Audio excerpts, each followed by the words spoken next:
Well, hello everyone. We had some unforeseen technical difficulties.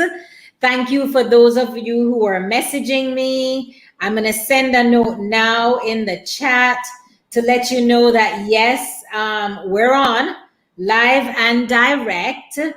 Yes, it's on. I have some really faithful people. Technical difficulties. Join now. Whew. All right, I'm telling everybody to join now.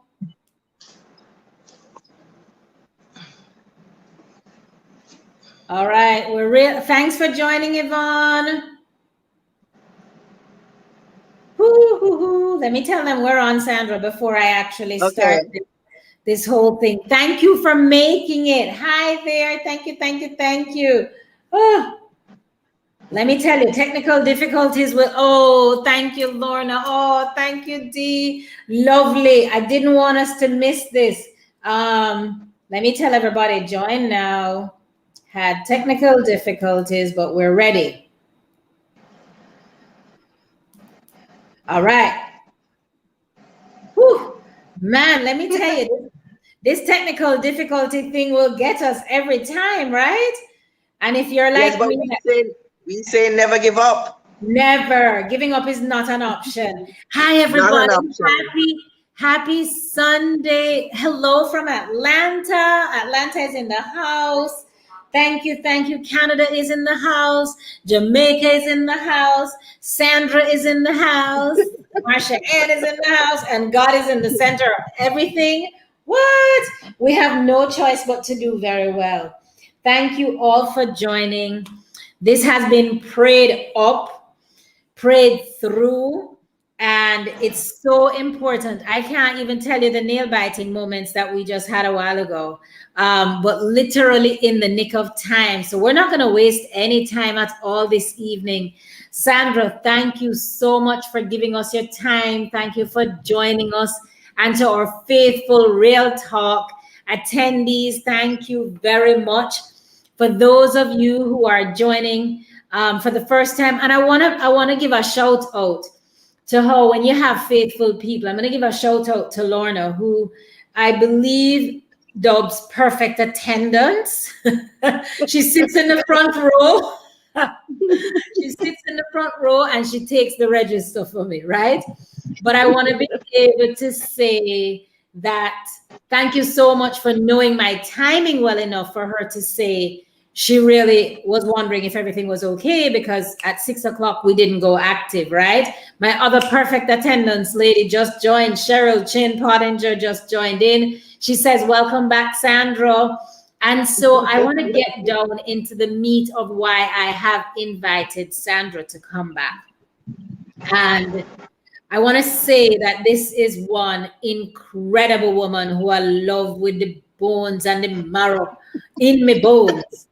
And I will share with you that I brought Sandra back because I had the honor of Sandra asking me to be the master of celebrations for her 57th birthday, which she had on Monday. And when I say it was one of the richest virtual parties, if not only actually to date, it's the richest virtual party I have gone to.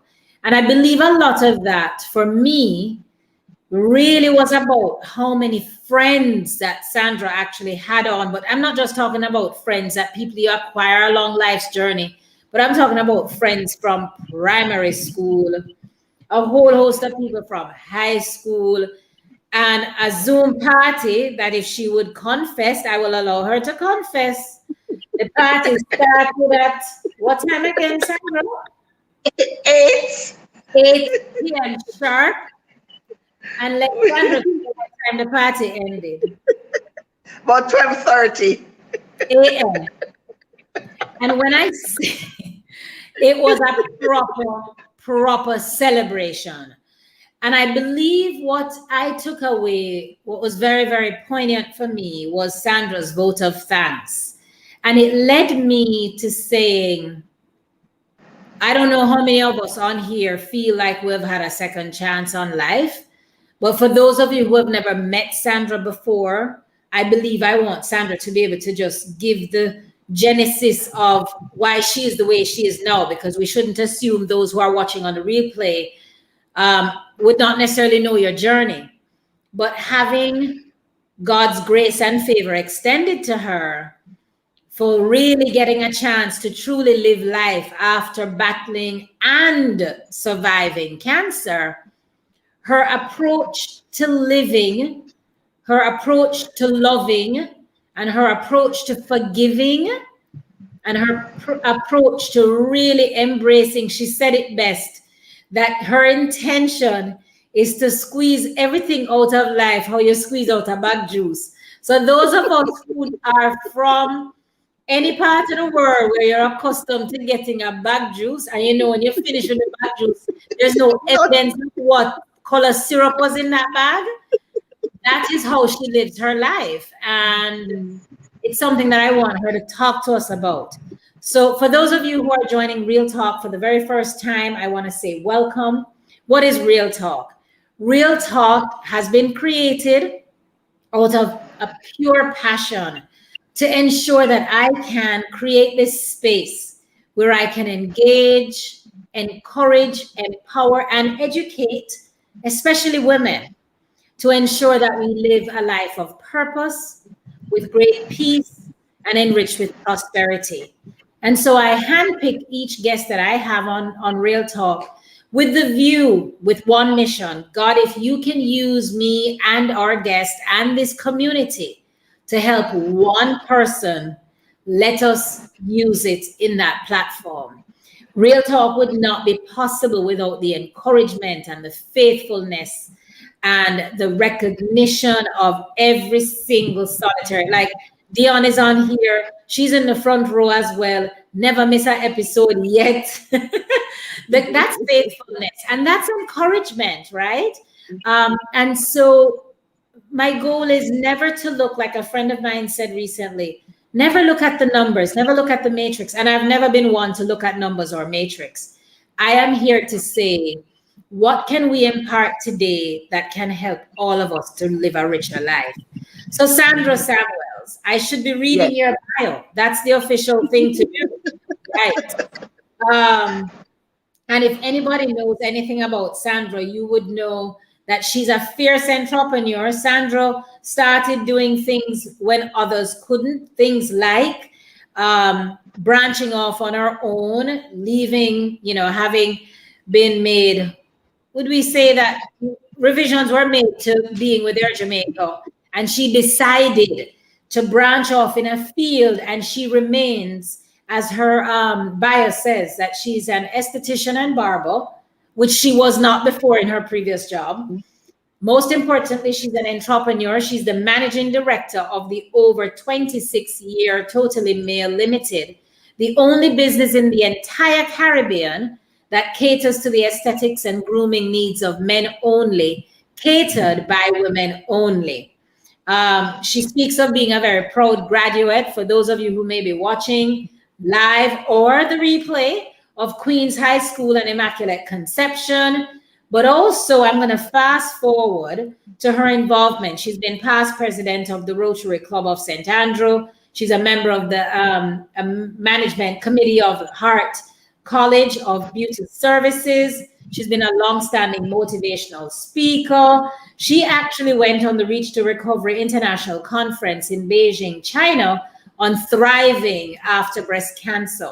She has won the Jamaican leg and went on to be the third winner of the Caribbean in the Pioneers of Prosperity Awards, the Caribbean region. And she did that topping 580 entrants. She's been the winner of NCB Nation Builders Award in the area of women business owners. And she has had the Jamaica Observer Award. She recently did her master's and finds the time to run, go to the gym, goes to church, socialize. She never really put in here. She loves food, loves to eat, loves to dance, loves to have a lot of fun, and simply loves life.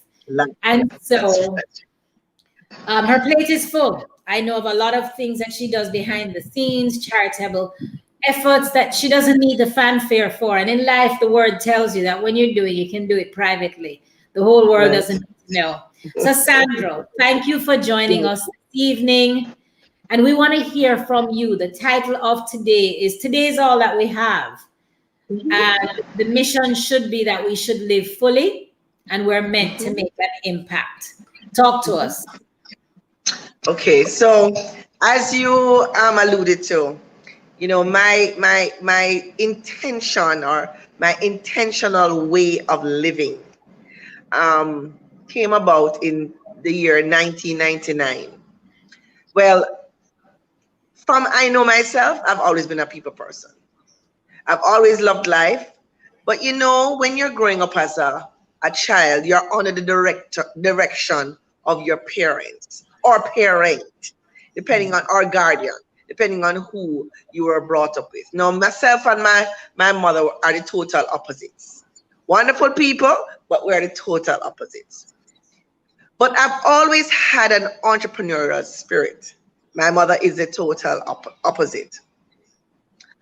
And in 1999, well, living my dream of being a flight attendant, my dream from I was 12 years old, I was made redundant in 1994. I decided that based on the fact that I did nothing to be made redundant, I decided from that point on that nobody would sign my check again. I would be the master of my destiny. So I set out with my entrepreneurial spirit. I wouldn't say it was on a whim because I had Totally Mail down on paper for about 2 years when I saw the writing on the wall. So Totally Mail was, it evolved into what it is today. As when I was at the airline, I used to, you had a side hustle because my dream also was achieving a home for myself and my mother. Because I had watched her cry several times, silently in the bedroom when she couldn't qualify for a mortgage, although she was at the top of her game. She was the matron at Spanish Town Hospital.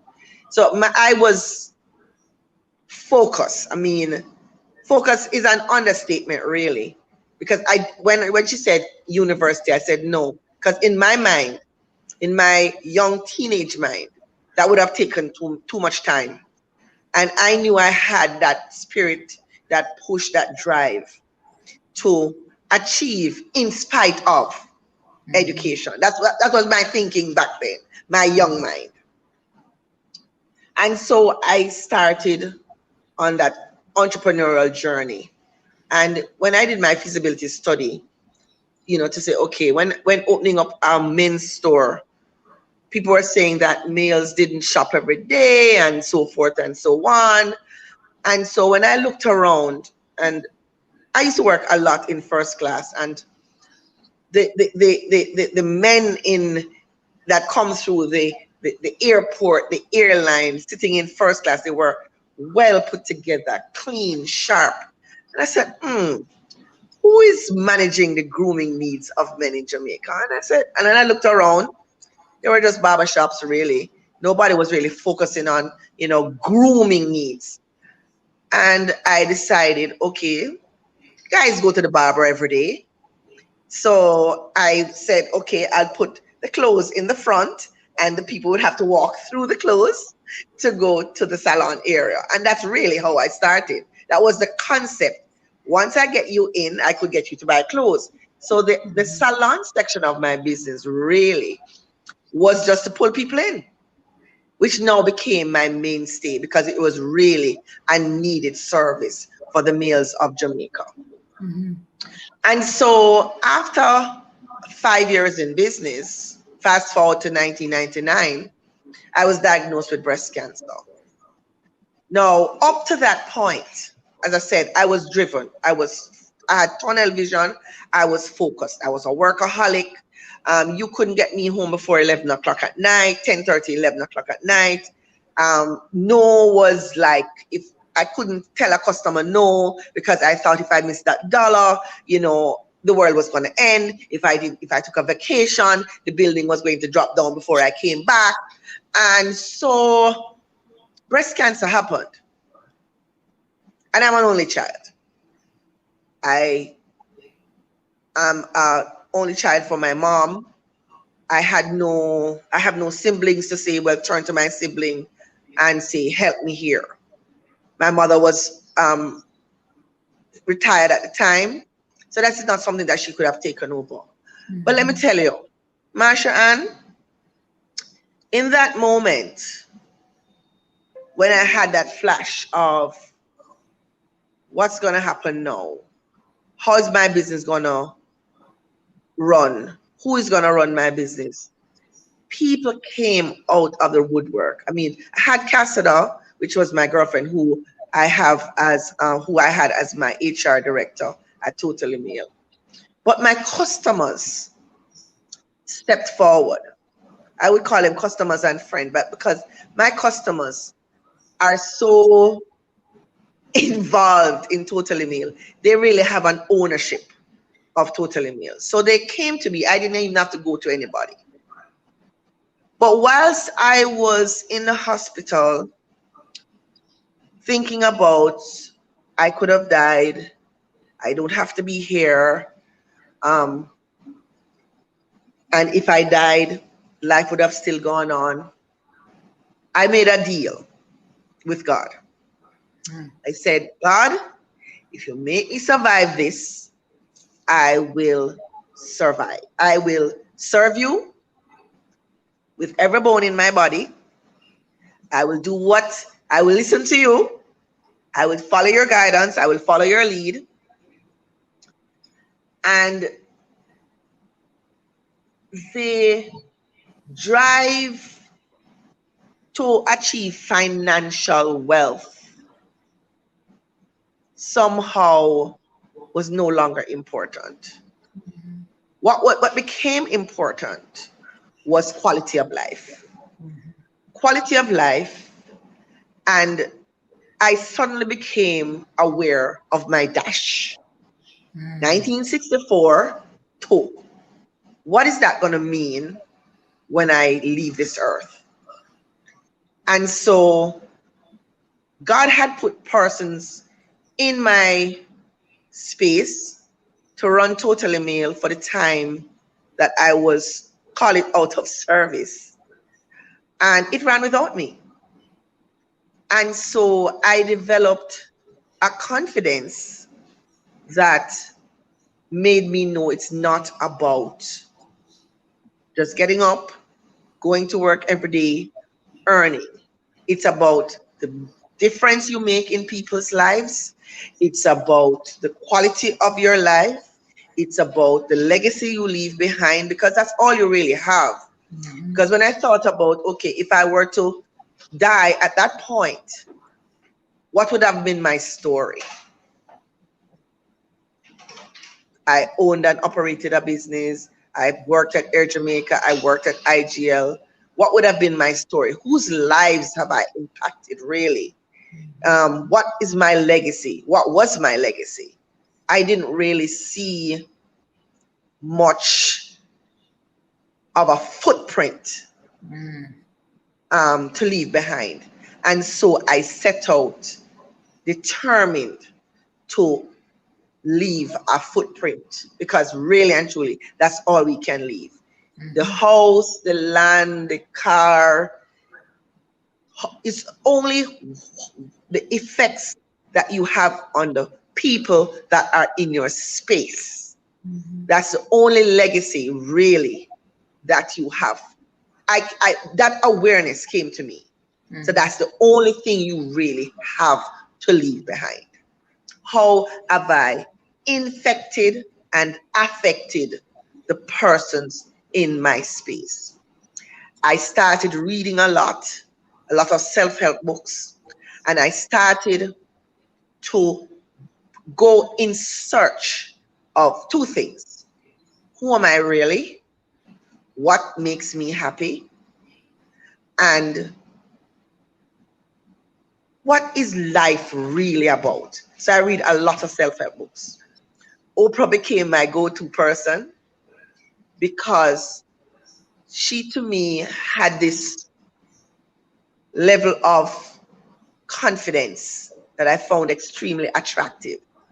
And it also led me to a church, Temple of Light, where the minister there, Reverend Lumsden, I was also attracted to her inner peace. So I started to go to classes. I started to be in search of now, not only financial gain, but spiritual happiness, joy, internal happiness, and peace, because that was now my happy place. And from then, that has been my tunnel vision. Happiness. Whether I have $1 or 50 cents, I'm still happy. Yeah. I'm still happy. And I've involved myself in my community. I've involved myself with the young ladies that I hire. And I have learned, sometimes people think when you involve yourself in their lives, you're only helping them. It's a win-win. I've learned so much because growing up as an only child, there was a lot that I didn't know about communication and sharing and just being there for someone, being a listening ear versus giving advice all the time. I learned some very tough lessons, growing up. So when I say growing up, I mean really growing up, not just chronological age, going from year to year. I really grew up, and I had a lot of tough decisions to make and a lot of life-changing events that I can safely say now I'm in a very good place. Wow. That's a beautiful statement to be able to make. What was your greatest fear, if you were to look back at the deepest, darkest time when you were diagnosed? What was your greatest fear in that moment, other than leaving your mom? I would say at that particular time, that was my greatest fear because my mom only had me, Right. really. And so when I really looked around, I mean, people would have gone on with their lives because the company was young. People would have gone on with their lives. Nobody was really depending on me except for my mom. And so that was one of my biggest issues in terms of dying. However, to be totally honest, dying was not on the top of my mind. I I did a lot of reading. My friends, I have an extremely supportive group of friends. We did a lot of reading, we did a lot of research. Um, I took a decision. As I said, I had lots of conversations with God, lots and lots of conversations, as if He was sitting in front of me. Death was not really a consideration for me. My thing was, okay, I survived. And the thing is, how I found out about breast cancer was also, to me, instructive in the sense that I could have not been here now. Because when I found a lump, or should I say thickening, because it wasn't really a lump per se in the words of a lump, that it's okay, you find a small lump in your breast kind of thing. It was actually a thickening, more like muscular feel to the 12 o'clock position in my chest wall. So when I did my mammogram, it came back negative. And I literally came off the table, putting on my clothes, but my face was distorted. And Dr. Clark said to me, you don't seem happy with the fact that I said there's nothing wrong. I said, Doc, I've always, because I had taken out a lump like 9 years prior and it was benign. I said, somehow I'm not comfortable because that thickening I didn't feel it there before, because I have a habit, like when I'm watching TV, to kind of rub my chest, and it felt different. And he said, something, Sandra, take off back your clothes and go back on the table. And I went back on the table, and he says, put my hand on it. And I put his hand on it, and he said, he actually asked me. So I'm thinking to myself, when you're playing back the tape, I'm saying, well, maybe if I didn't have the money to do the test, I would have said, no, it's okay, I'll go through the door, kind of thing, because sometimes it's all depending on what you can afford. Right. And he said to me, do you want to do ultrasound? So I said, sure. I did the ultrasound, and he said, okay, I see the area of thickening. Then he said to me, we could follow up with a needle biopsy. Do you want to do the needle biopsy? And I said, sure. Again, if I didn't have the money, possibly I would have said no. And so I did the needle biopsy, and it's as if like I knew. When I looked at their faces, as if I knew. And so I went back for the results like 2 weeks later and found out that it was indeed breast cancer. And when he said to me, okay, there's good news and there's bad news, when the person said to me, there's good news and there's bad news, and I said, I didn't respond, because although I knew something was wrong, because I could feel it. He says, you have breast cancer, but we caught it early, and so you'll have to remove the breast and follow up with, tablets, tamoxifen treatment. And I said, Doc, do what you have to do for me to be here. That's pretty much what I said. Just do what you have to do for me to be here. And that, to me, that was a life-altering moment, because so many things go through your mind. So many things that we take for granted, so many things that we wanted to do, so many plans that you have for your life. It just, you start thinking. And so procrastination was no longer my friend. I became a make every moment count kind of girl. So I had wanted to go to Essence Music Festival, from Essence Music Festival start. And every year of one excuse, I don't have enough money. I don't have nobody to follow me. I can't go because it's too far. If it's me alone, and you can go on and on and on. I say, And the thing is, when you're in terms of what people may view cancer as, terminally ill, nobody tells you no. So I just went and I said, look, we are going. There was no more questions. I said to Andrea, my girlfriend that you met online, I said, Andrea, we are going to Essence Music Festival. I don't know how, but we are going. And, so happens that that year, there was a cruise element to the whole festival. And we spent 9 beautiful days, what she was telling me about.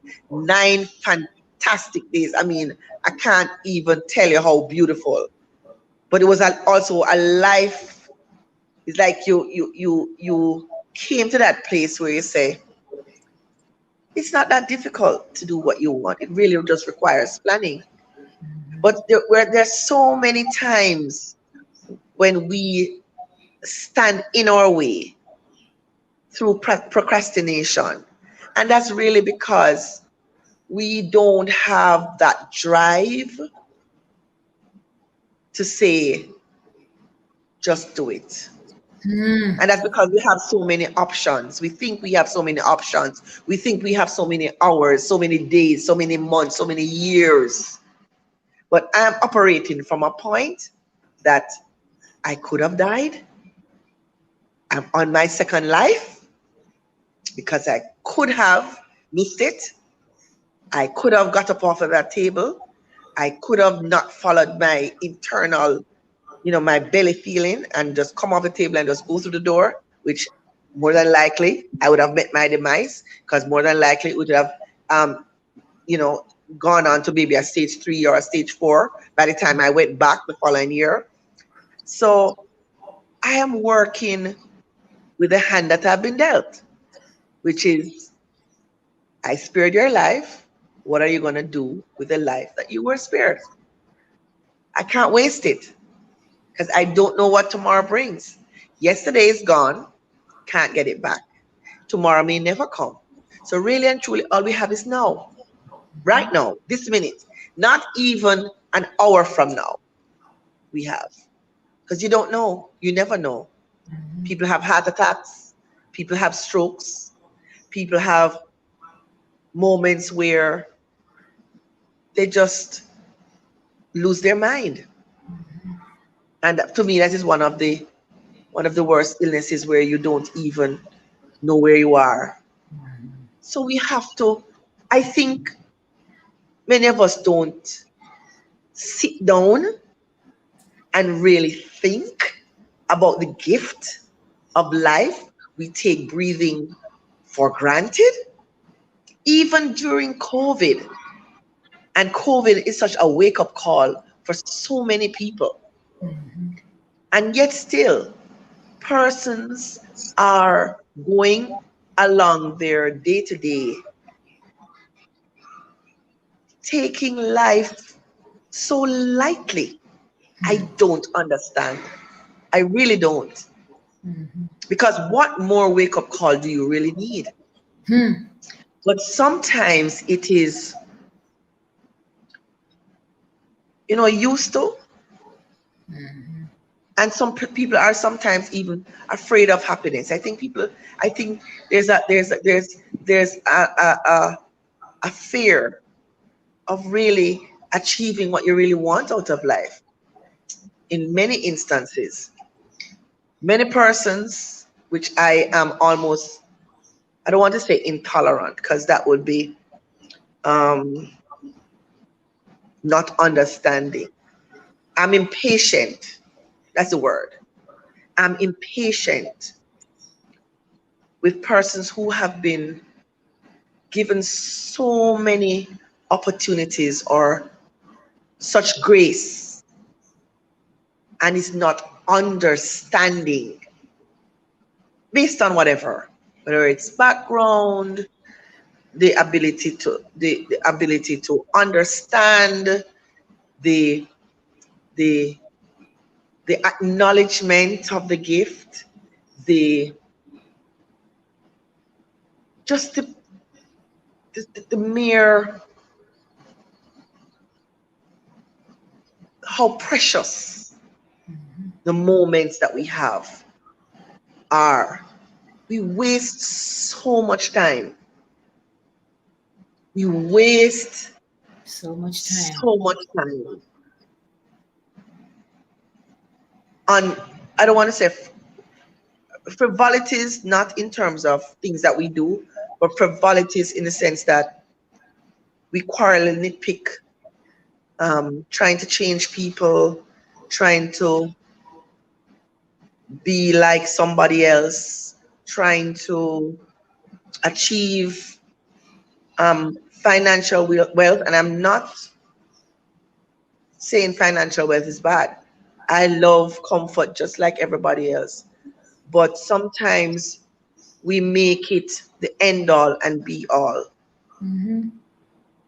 And we have seen where many persons are extremely wealthy and still do not have that internal peace and an internal happiness. We each need to get up every day and say to ourselves, what am I going to do today to make either myself happy or somebody else, to make a difference in somebody else's life? How do I make my days count? How do I make my minutes count? How do I make my seconds count? If someone step on your toe, or curse you out or say something bad about you, does it really matter? Does it really matter? I know who I am, and that's only if you spend the time to know who you are. And so, making a difference, accepting God's blessings and grace to get up every morning. You know, my favorite saying that is that happiness is a choice. It is. I have proven that over and over and over and over again. And when I say happiness is a choice, that's not to say we don't have hard times. Right. You do what you have to do. You pray, you seek help, you work. I find that when I have done all that I can humanly do, I have exhausted everything that I can do about a particular issue. When I've done all of that and I can do no more, I have some passages that I read. And Ilania Van Zandt has a book that I always go to when it speaks to surrendering. And I normally read that passage and I go to sleep. Marsha and I tell you no joke. Invariably, 9 times out of 10, or even 10 out of 10 times, by the time I get up in the morning,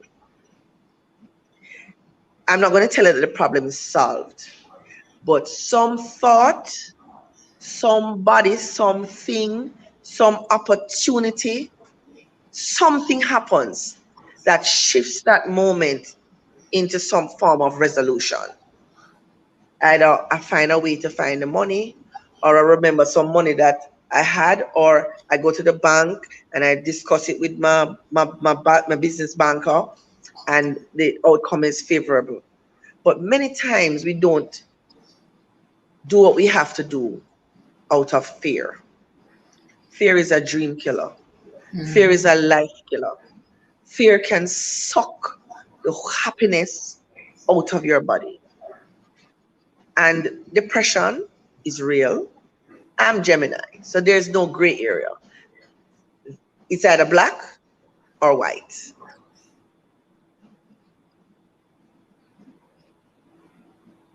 I just know that for everything, there is a solution.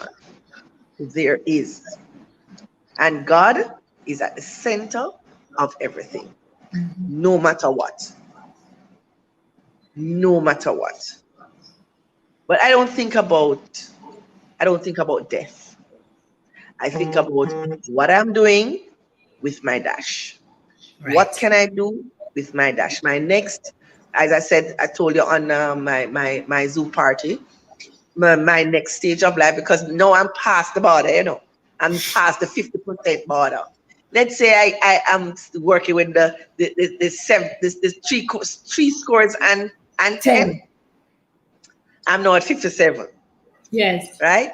So I have less life ahead than what's passed behind.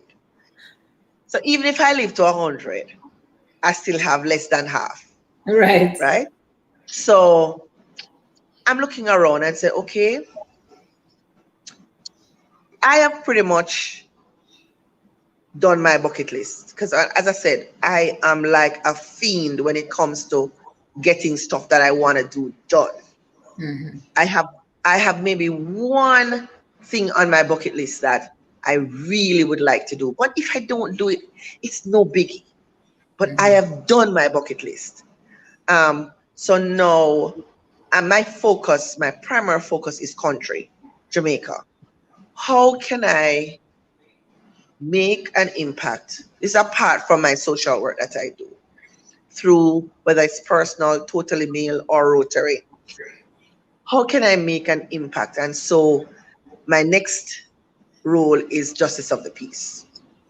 Now, as Justice of the Peace, my primary focus will be on mediation. And why mediation? When I look at the news on a daily basis and we hear about the courts being clogged up and um,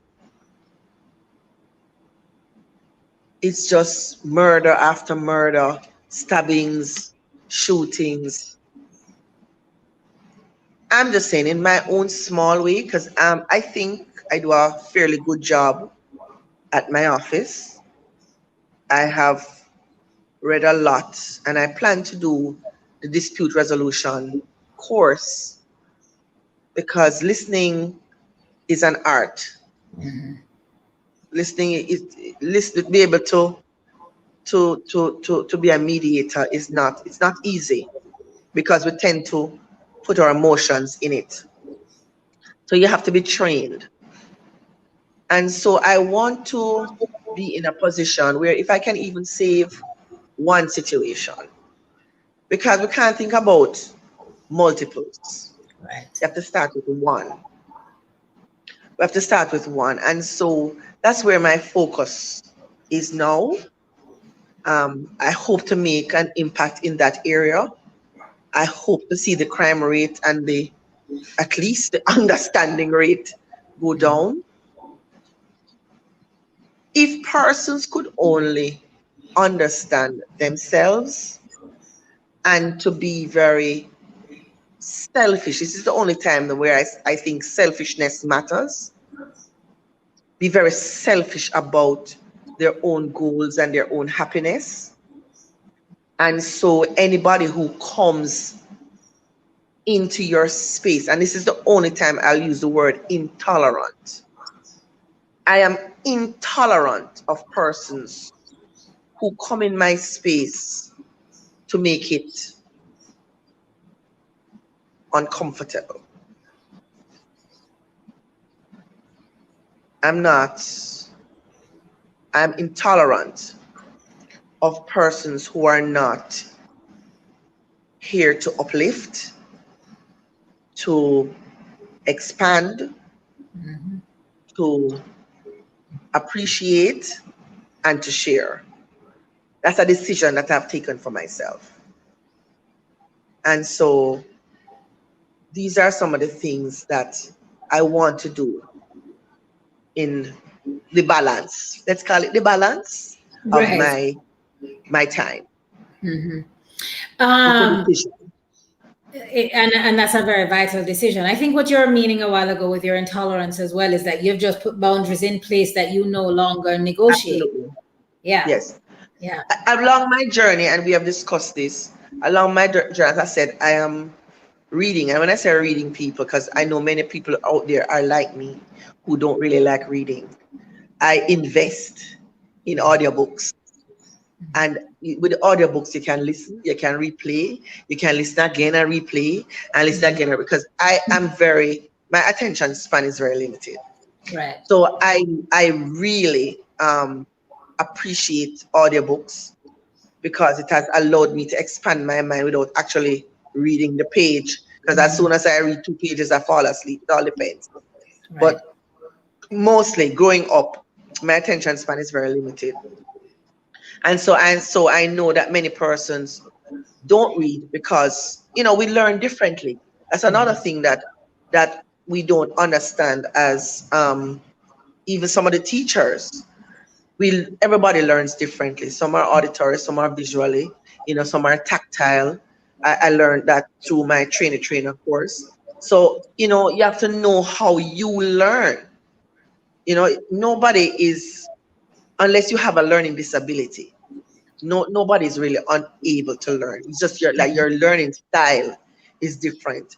And so it's very important to learn who you are, what you like, what works for you, what doesn't work for you. As we have learned, we teach people how to treat us. Right. We do.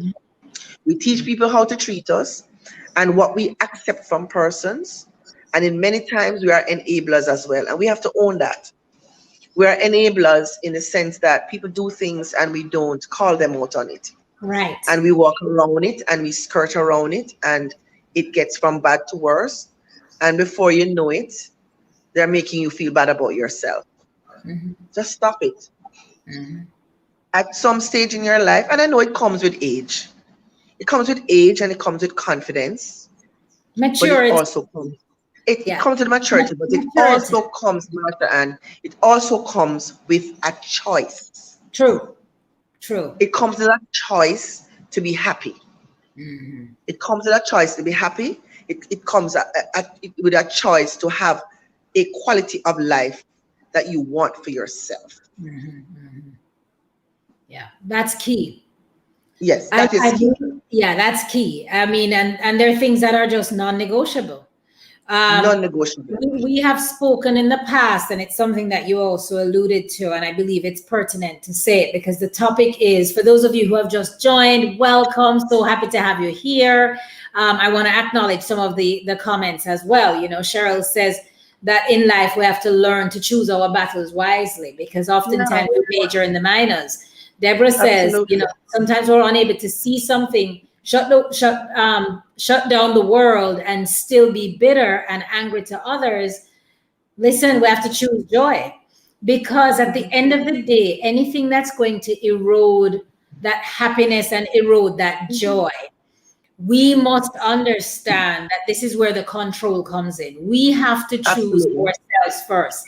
And if it's perceived to be selfish, then it's the That's best fine. decision that one has to make. But Sandra, I think, you know, you and I have had candid conversations where if we're going to talk about a topic that today is all we have, live fully and make an impact. One of the things that you made so clear on Monday night was the importance of saying, listen, you're on a mission to know that you're living a life where you're forgiving people, not holding things up, and you're also asking anyone that's in your sphere, if you have wronged them and you do not even Come know that, forward. come forward and say something. And you know, I read an article recently how unforgiveness and bitterness and hurt has caused so much emotional and physical damage to people, Yes. how they have aged themselves because they have held on. And some things are not necessarily easy to let go off of, but you know, identifying where the help is needed is so important.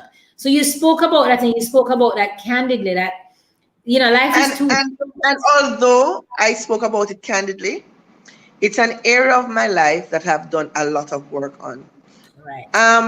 I had to I had a big issue with my dad because in my estimation, growing up, and I can't tell you where it's coming from. I I have I have I have no I have no recollection as to why family is important to me.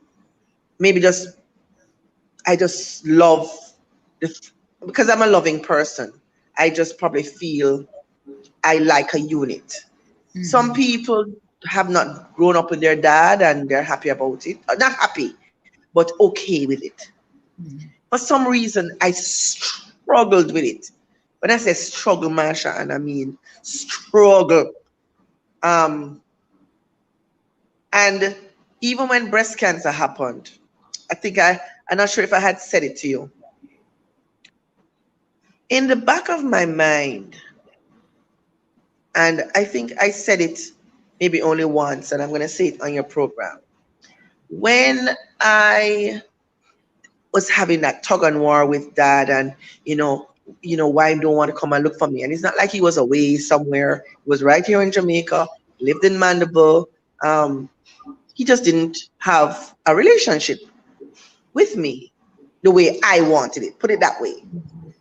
No, at that time, I wasn't as well read as I am now to know the different issues with background, and you kind of do what you were accustomed to or what you learned, and the learned response and all of those things, because I was only in my own head with my own struggle saying, why doesn't daddy want to be with me? Mhm. And so it was a huge struggle. Enough bawling, enough this, enough hate him this minute, love him the next minute. And then I decided when I couldn't take it anymore, to get counseling. I went to psychiatrists, I went to psychologists, I went to counseling. I did a lot of reading, I bought a lot of books because to me, it had taken over my life. Mm. When breast cancer happened, honestly, there was a part of my brain, and I had to eventually get rid of that thought. I was wondering if I call it down on myself. Because Oh, at wow. some point, I was saying to myself, what would make my father come around? Mm. Would a near death experience bring him around? Would it make a difference if I was dying? All those things I had in my mind. Those are Wow. thoughts that I had. What could I do? What would make him change the way he operates? And that is one of the things that I had to come to forgive myself for. Mhm. Because I believe in attracting things to that we attract things to ourselves. Oh, So when I actually had breast cancer, I was wondering, I struggled with it for a bit, wondering if I brought it on myself by having those thoughts. mm. And so I had to now work on forgiveness of daddy and of myself. Right. That is not something that I spoke of in the early days because I was embarrassed. I Sure. was, it seemed desperate. It seemed like I would do anything just to have this man in my life. And to, when I was doing the celebration of life party after I finished chemotherapy and radiation, and I realized that he was still in his own little world, I said, Sandra, you have to stop this. This is who he is. He's not going to change. So you have to move on with your life. And I remember that was 35. It still was a struggle. When I got to 40, I remember clearly picking up a phone and I said to him, because I went to a counseling session with Dr. Carpenter, and she said to me, um, why are you trying to live your mother's life? Because in my estimation, I didn't even see that. Because my mother didn't hate my father, and I thought she should. So Mm. I was trying to hate him for myself and for And for her, because she her. didn't. Because she didn't. Mm-hmm. And I said to myself, no. And then one of the things that I was doing, I kept on setting up myself. So I would ask him to do things, knowing fully well that he would not. He Mm. would definitely not do it. And so I kept on setting up myself for disappointment. And when she said, because you kept on going through what and what are the things you do and what you don't like about your father, and blah, blah, blah. And she said, stop setting up yourself. And I was like, what do you mean? What do you mean setting up myself? She said, you know, before you even ask that he's not going to do it. Stop it. And I picked up the phone and I called him and I said, Daddy, I'm done. You will never disappoint me again in life. Wow. And when those words came out of my mouth, because now I was aware, I had a level of awareness. And when those words came out of my mouth, I felt as if 10 tons fell off my back. Because Wow. it's as if now my glasses were lifted. I could see, I could understand. I accepted him for who he was. I accepted that mommy loved him. I accepted that mom's life is not my life. Mm-hmm. And a lot of things that I was blaming him for, he had absolutely nothing to do with it. Because when the counselor said to me, but Sandra, the person who has the most influence on you is the person who is in your space, which was mom. But the thing is, I wanted mom to be different. I wanted her to be like me, and she wanted me to be like her. So a lot of the issues that I was having was really with mom. So I had to now fix that as well. But it's Wow. hard to look at the person who is your immediate caregiver and find fault with them. It's very difficult. And because this person, the only person who is giving you love and attention, but we were fundamentally different. We were fundamentally different. She's an introvert and I'm an extrovert. And we just didn't see eye to eye. And so forgiveness, I remember in 2000, I visited like about 10 to 15 churches trying to find a space that I found comfort and peace. And I eventually rested at Temple of Light because that was the only place at the time that had a focus, a class, several conversations on forgiveness. And when I understood forgiveness, a release, a peace, a happiness, a inner understanding, a outer understanding, a weight I can't explain. Unforgiveness is so heavy. Mm. It is so heavy and toxic. And the only way to unforgiveness is acceptance.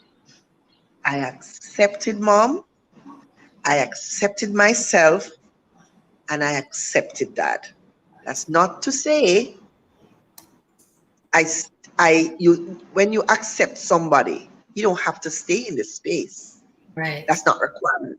That's not required. Acceptance doesn't mean that I need to call you every day. You can accept and accept that this is not what I need.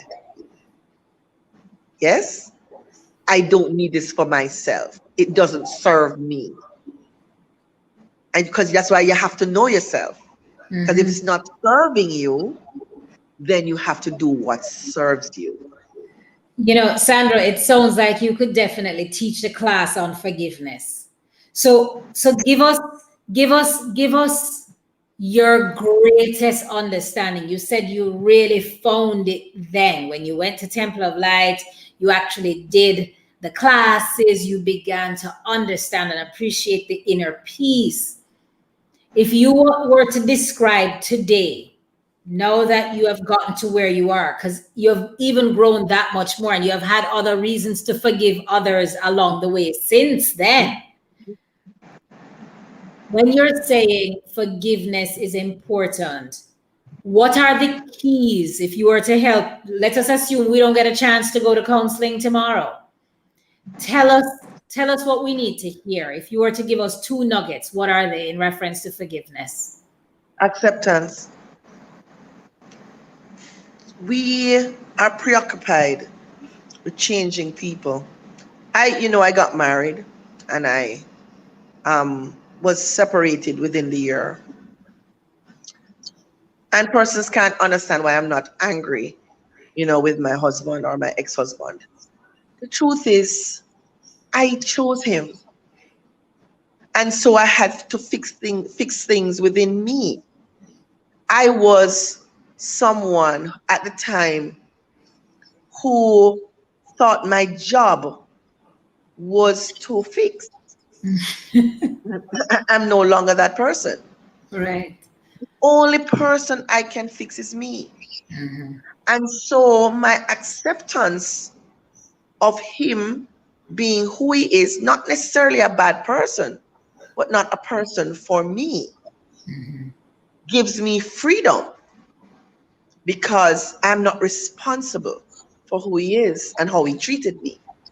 You see, many of us think that the person is doing it to us.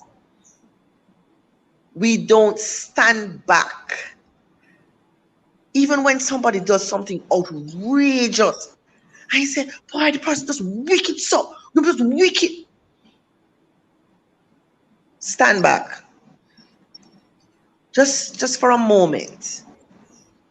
Think the pain that that person is going through. Empathy. Because it's coming from somewhere. It's coming from somewhere. You have to have some empathy as to, or even just a thought. Why is that person behaving the way they are behaving? And sometimes it's above your pay grade. You can't help them. That's a fact. You understand? It's above your pay grade. And so some challenges, it may be small, I just need a little tweaking and maybe you can help. Another challenge that we have as human beings is that we want to control all outcomes. We are not in control. Mm-hmm. You can give advice, but whether the person takes it or not, it's not up to you. And you are really only giving advice from your perspective. Doesn't mean that it's the right thing for the person, because you are only operating from your experiences and your life choices. So you have to be able to detach, because that's what gives us misery. You have to be able to detach from the outcome. Because I did tell them, I did tell them. You have to be able to detach from the outcome. Another thing is we do not accept our role our role in it when things happen to us. True. It's you. You had a hand in it. You have to accept that. You had a hand in it. So the time you spent hating the other person, you sit down and wonder, how did I get here? That's where your time is to be spent, not on the other person. I watch a show with Oprah and my pastor there, my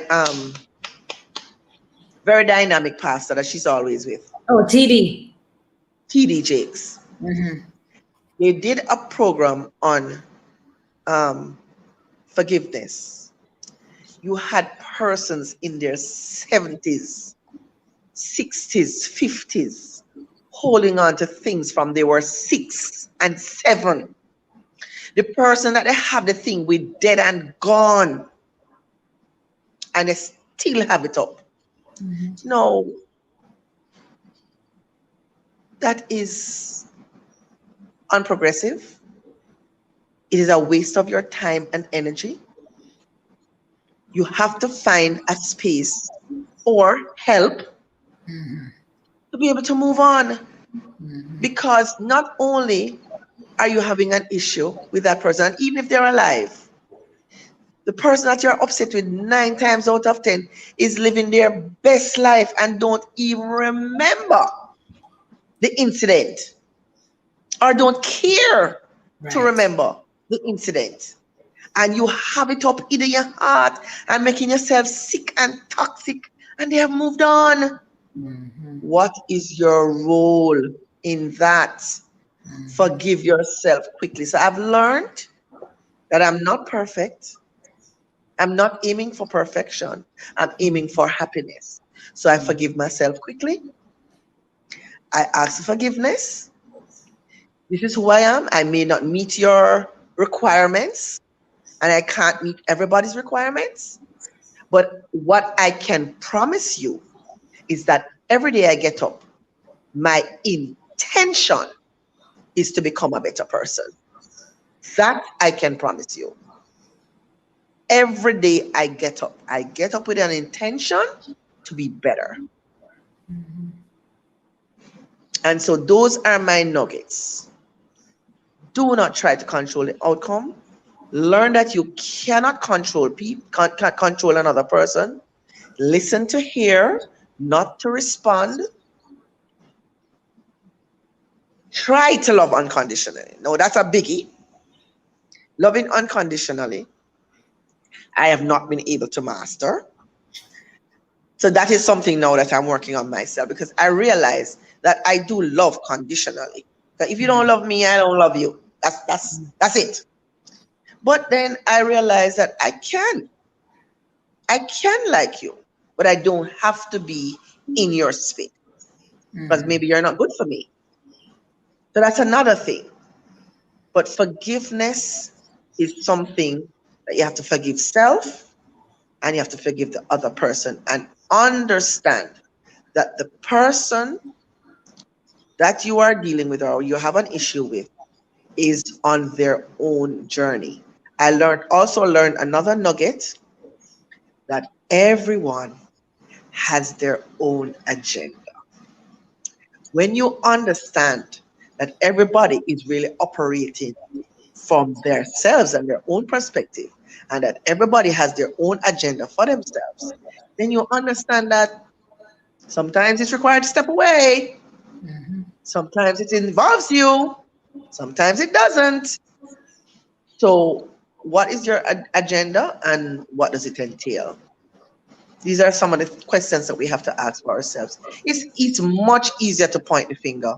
It's so easy to say, it's them cards, and it's them why mistakes, and it's no.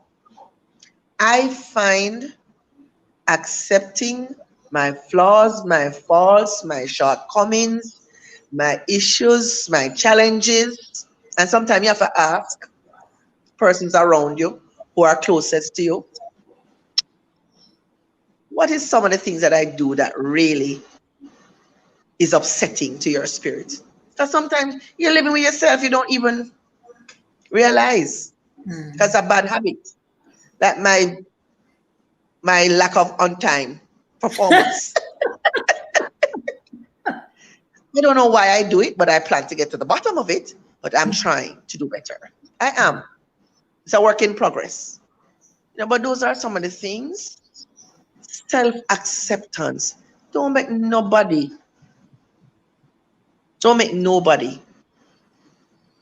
make you feel less than. Don't make anybody make you feel. And if they make you feel less than, ask yourself why you're feeling less than. Is it the truth? Do you really need to step up in this area? Do you need to top up in this area? Do you really feel bad about it because you know it takes a long time and you need to fix it? So some of these things, sometimes, people say something to you, you think about it, you look at yourself objectively, and if it's something you need to fix it. But don't lament on it. Just do what you have to do.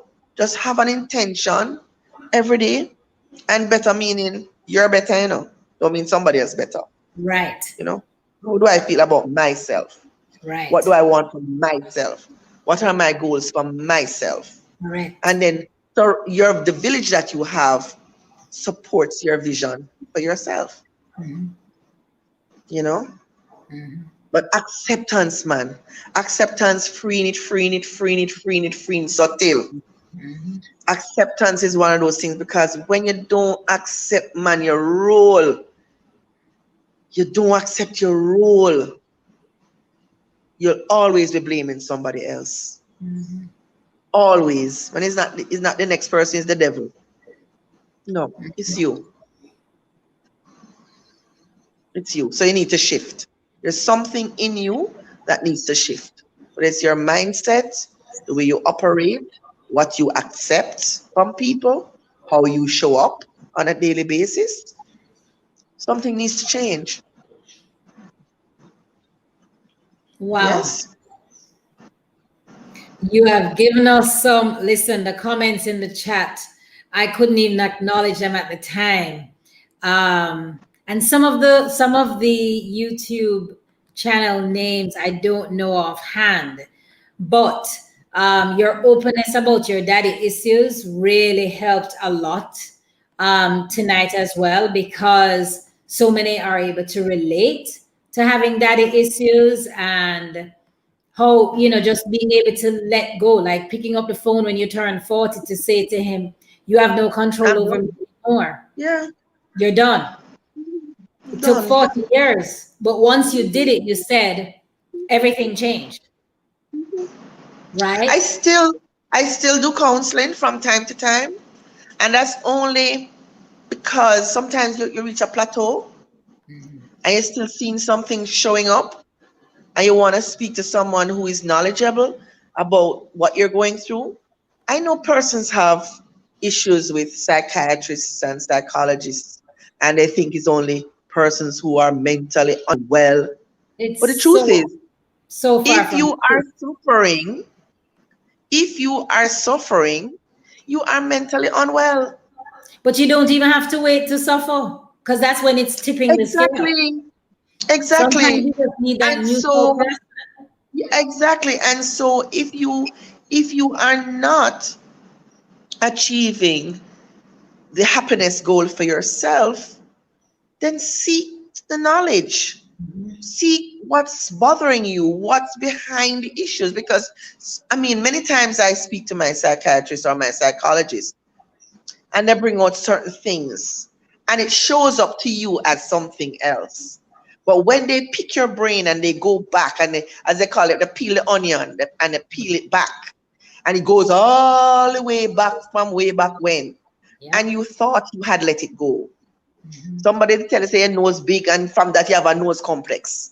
You Right. know what I mean? They'll tell you say you're black like you're this or you're that or you're whatever. You're fat or you're whatever.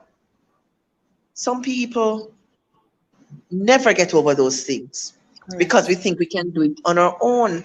No, sometimes it requires help, and Absolutely. sometimes, many times, we want our partner to fix us. Right. That's not their job. Right. That's not their job. And that's burdensome. It's onerous and it's burdensome. You fix you and then bring a better you to the table. And that's Correct. what I'm doing Good. right now. Somebody shared that they did their daddy call yesterday. Good job for you. Commendations. Amen.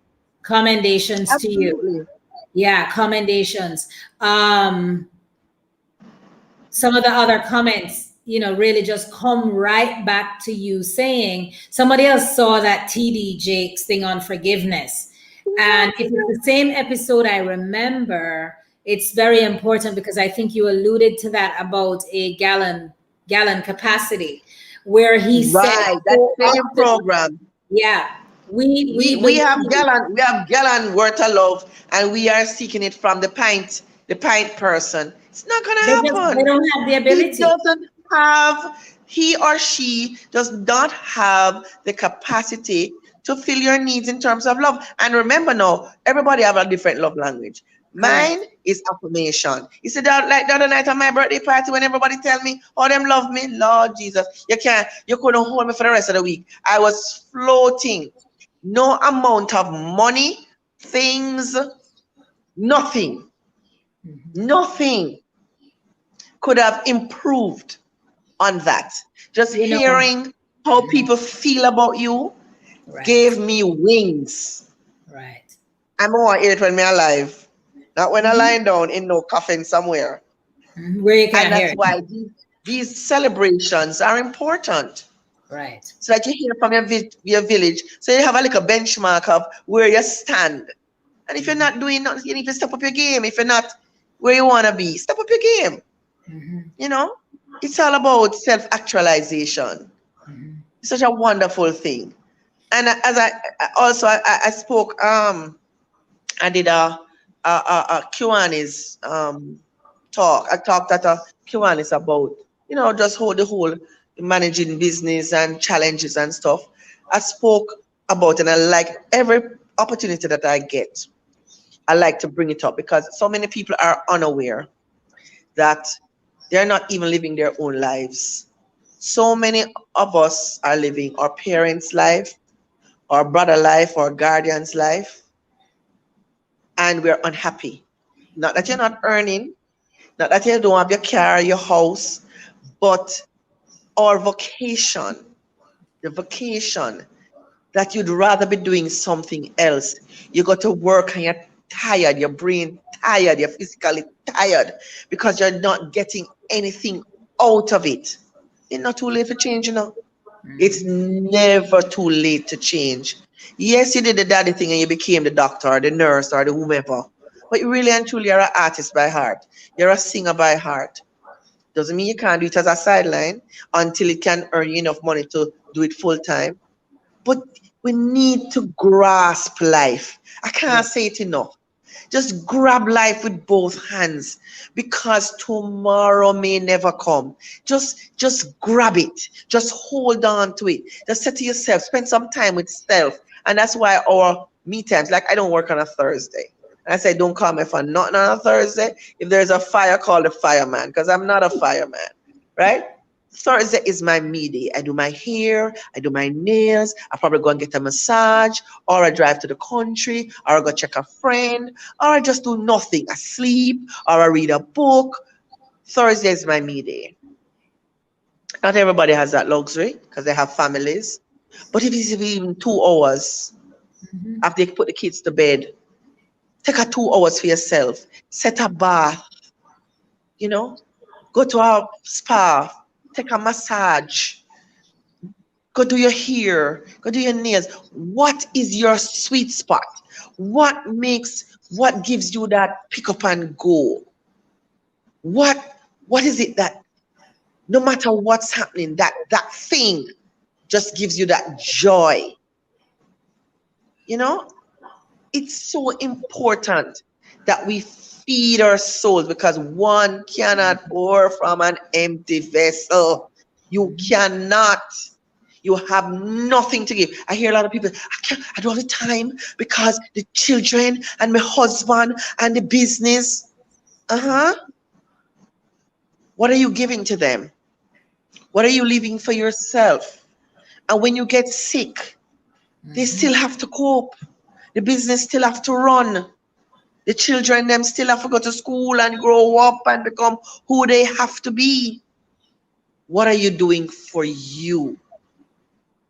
This is the only time that you need to be selfish. Not selfless, selfish. Because you have to feed your soul. Even at the risk of people saying, then she nothing. She just hype so. Yeah, I love my life. Me get a second chance at life and me had done it. You do you. I'm doing me. But I'm also sharing my life. I'm also sharing my experiences, my everything. Because that's all I have. No, nothing. I might share my money when I have the money to share. But what I have to share is me. That's what I have to share. Take it or leave it. That's all I have to share. But you have to, people, please, you don't need a wake-up call. We who have had a wake-up call, they have to tell you. Find time for yourself. Make today count as if it is your last. And if you are not getting the treatment that you deserve, it is you. It is you. You are accepting, you are enabling, and you are teaching people how to treat you. It is you. It's fine to be alone. It's fine to be in a relationship. Anything you choose for yourself as long as you're happy. And happiness does not mean perfection. Let me be very clear. Happiness does not mean perfection. And perfection, when I say perfection, not societal perfection. Your perfection. Perfection for yourself. Because what you want for yourself may not, I don't want to win a 100-meter race. That's perfect for Usain Bolt. I have no interest in running a 100-meter. So perfection for Usain is winning the 100-meter and having the record. Perfection for me is getting up, going over to Hillshire and eat 2 fish. That would be perfect for my day on a Sunday.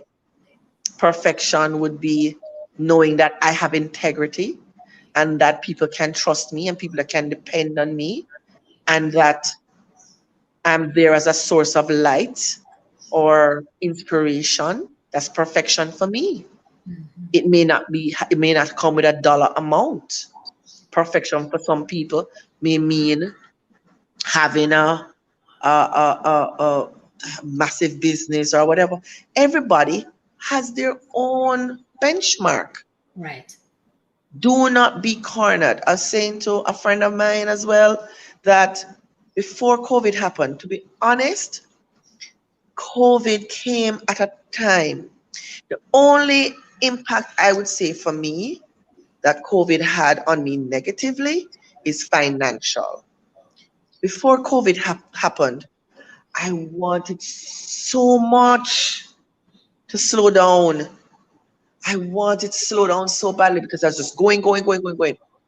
But when you are successful or when you are seen as successful, to pull back in the eyes of everybody comes with guilt. Fear of judgment.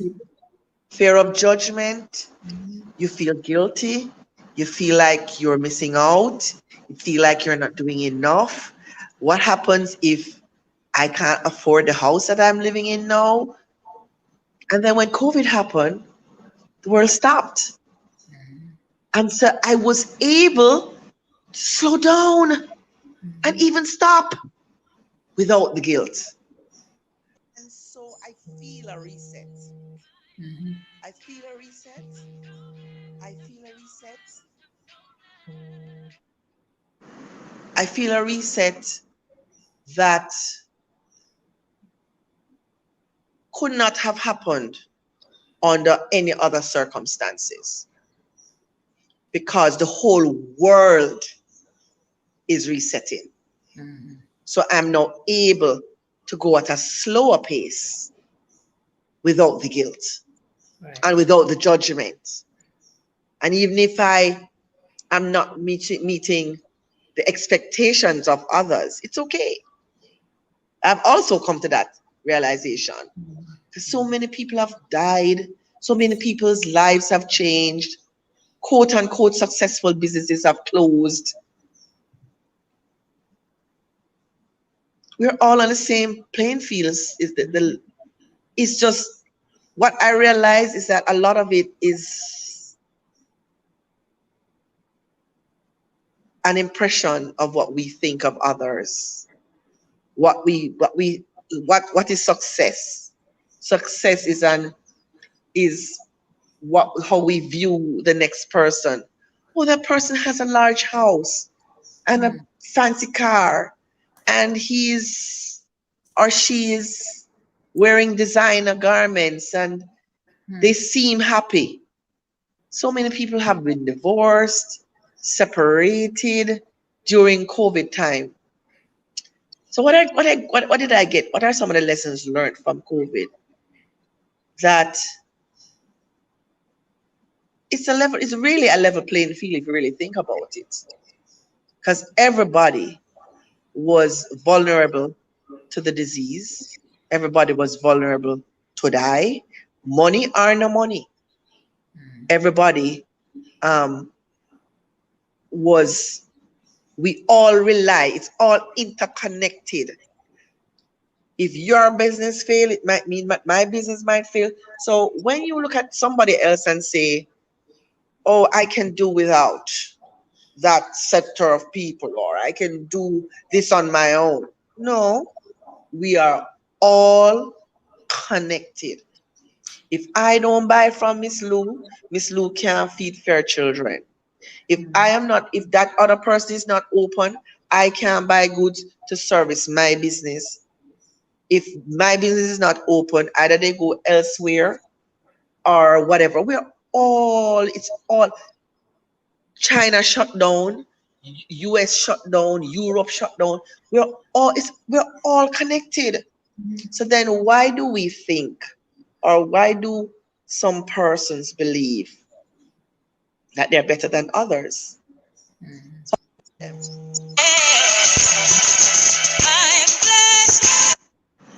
It's how people treat them. Right. People treat them as if. Are you or there's hearing me? yes, I'm hearing. I think you're frozen.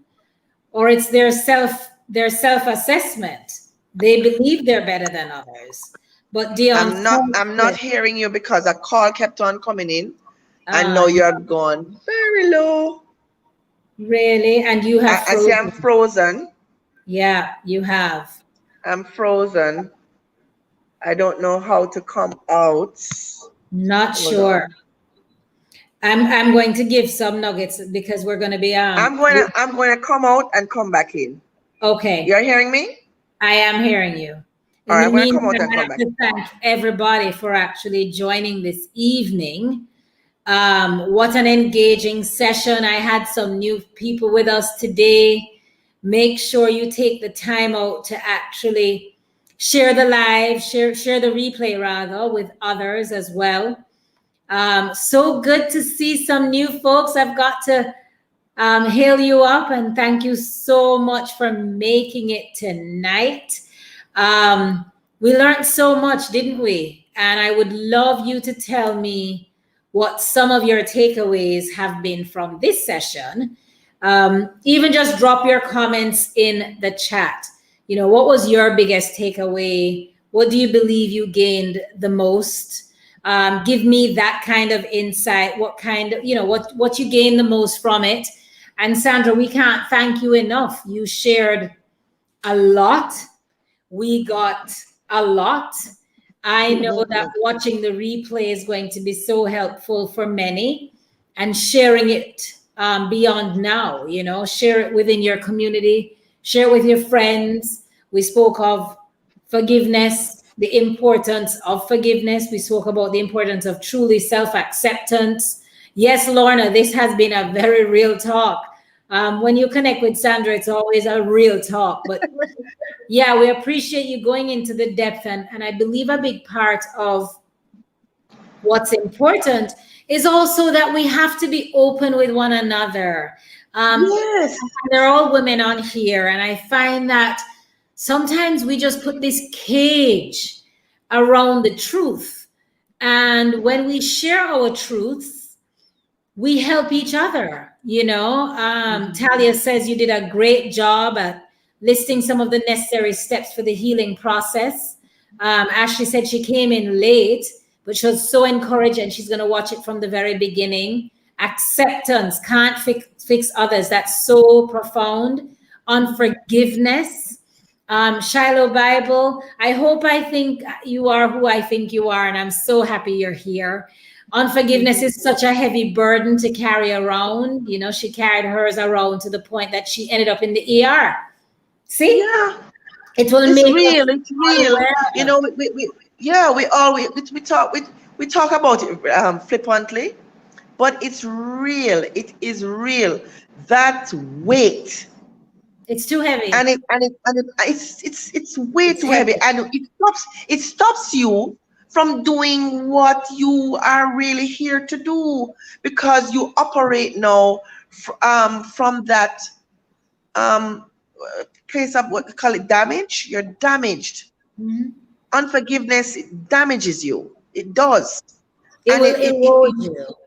it erodes, that is the word. It Mhm. erodes you. It erodes I've your been there. happiness. It I've been there. erodes your happiness. It erodes your joy. It erodes your, when you get up in the morning, your excitement to face another day. It's just a lot. Hmm. And one thing I need to also say, Marsha-Ann, is that remember, life is not static. Right. It's changing. And so sometimes you evolve as a person. Sometimes the persons that you was in your immediate circle may not be the persons that is going to be in the other half of your life. And it's okay. Right. You have to be okay with it. Hmm. Brene Brown has a book on shame and vulnerability. It's a must read. A must read. Hmm. Eckhart Tolle, a must read. A New Earth, a must read. There's a new one that just came out by holistic psychologist. So powerful. It just came out. I'll send it to you. Um, Yes.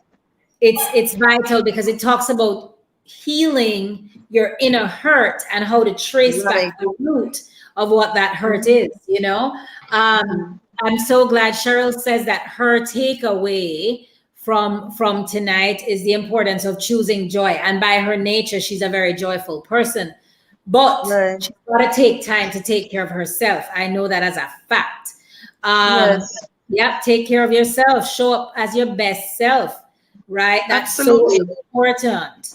And You see, and when you are happy with you, Marsha-Ann, when you are happy with you cannot even understand how everything around you magnify. oh, trust me, I am It there. magnifies. You see a butterfly and it's the Yes, most beautiful beautiful butterfly butterfly. you have It's true. ever seen. You It's see a true. flower and the flower give you goosebumps. Yeah, that's You so go true. into the water and the way you accept just being able to enjoy the beach is the sweetest beach. Yeah, Because there's nothing else on your mind weighing you down. All when your bills can't pay. mm-hmm. You just know at some point you're gonna pay it. Mm-hmm. But when you're happy with you, Mm-hmm. when you're happy with you and you are confident about what you want for yourself, Yeah. and then you surround yourself with your village that helps you to make it happen. Lord. Mm. It's ultimate. It really is Oh, ultimate. But oh, it begins and ends with that self-acceptance, loving yourself enough, being centered with God, knowing what God says about us, and really dropping the labels and dropping trying to live up to people's or live down to people's expectations. That's my major. my my constant saying is be very careful with how you use the I am. Hmm. We love that. I am fat. I am lazy. I am this. No. Speak positivity into yourself. Nobody know to speak it for you. Speak Right. it for yourself. I am Right. fantastic. And it's not being cocky. Right. It's not. No, no, no. It's not being because when in your early days, humility. Yes, you're still humble Mhm. because you're not showing off on Right. anybody, but you're speaking positivity into yourself Mhm. because that's the only way you can help others. Absolutely. You can't help nobody else. If Mhm. you are behind the eighth ball, you can't. You don't have it. Right. And if you don't have the little smidgen, when you give it away, no leave. Right. You know Right. what I mean? And Mhm. so it's a conscious decision to speak health, wealth, positivity, spirituality, knowing that there is a higher power, knowing that there is a purpose. I like to talk about my purpose-driven life. Every year I set out, every beginning of every January, I set a goal for myself for the year, and I work towards it. And you at June, you check and see Mhm. where you are on making that, meeting that goal.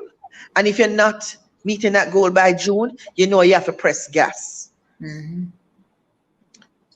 Life is really about choosing, choosing your village, choosing the job that you do, your vocation, choosing health, whether this is how you eat, you work out, choosing what you put in your mind, Mhm. the books that you read, the television. My staff know me. There's a running joke. No, Miss Samuels not going to watch that. No, she can. Don't show her that on Instagram because she's not going to look at it. Anything at all that causes me to get tense, Yeah. I have no use for it. Mhm. Only light. I only put light things in my consciousness. I only put light and happy stuff in my spirit because I have banned cancer from my body. We are no friends. We're no longer friends. And so I have to take an active role in it not coming back. Right. Absolutely. Stress does not serve me. Unhappiness does not serve me. Bad life does not serve me. So I have chosen. Now, if anything happens untoward, if God should say tomorrow that this is the situation, then I work with it. But I am not going to deliberately put myself back there because Right. nobody knows, you know, what your situation is. When my time comes, it's my time, and I accept my time and move on. But until then, me I done it. Me done in Absolutely. it. And Yeah, doing me done in it. and doing it well. And doing it I'm well. doing it well. And Yeah. I make no apologies for it. None. None, because I'm the only one that can live for me. Right. I'm the only one. The only one, you know? Yeah. And someone said to me some time ago that sometimes you have to accept that your light is sometimes too bright for others. And so don't try to dim your light for others. Just accept the life that you have chosen for yourself and do the best that you can. As long as you're not hurting anybody by it or stepping on anybody to get to the life that you want, then live your life. La vida loca. Absolutely. Yeah. Absolutely. My gosh. Sandra, do you know that this is a 1 hour show? Real Talk community. Can you tell Sandra that we have a 1 hour show? Let me hear from my OG Real Talk people. We have gone way over, right? Sandra, I want you to tell everybody about your show, which is held every Monday on YouTube Live as well as on Facebook. I want you to tell everybody about it so that they can continue to get a buzz of your topical issues, your real life issues, your impact on wanting things for Jamaica. Um, so go ahead and tell everybody about your show, which is on a Yes. Monday. Yes. And So it's yes. So it's called Boss Lady Live. It's on a Monday at 8 o'clock Jamaica time. And I address topical issues, things that people are not really talking about in the normal thing sphere of life. We deal with various different topics: health, wellness, relationships, work-life balance, sex, crime and violence, abuse, anything that when I look out there and I see that it's not being talked about, I like to encourage my audience to have these conversations and to seek the knowledge and to be a part of the change that is required for us to live our best lives. So tomorrow, Dr. Cassida Jones Johnson is joining me, and we're going to be talking about hiring for success. Because in this whole COVID period, persons' interviews are conducted online. People have had to pivot. You know, how are you going to hire? Are you going to hire someone who's only good for one thing, or do you going to hire persons who are multifaceted? Just hiring for success. She's a doctor of human resource development, and so she has a lot of insight. She spent 25 years at Grace Kennedy. She was at Citibank before that, and she's traveled, so she has a worldview. I like to bring experts, anybody and everybody who I interview have a working knowledge, not a book knowledge, a working knowledge of what it is that they're talking about, and they're usually experts in their field.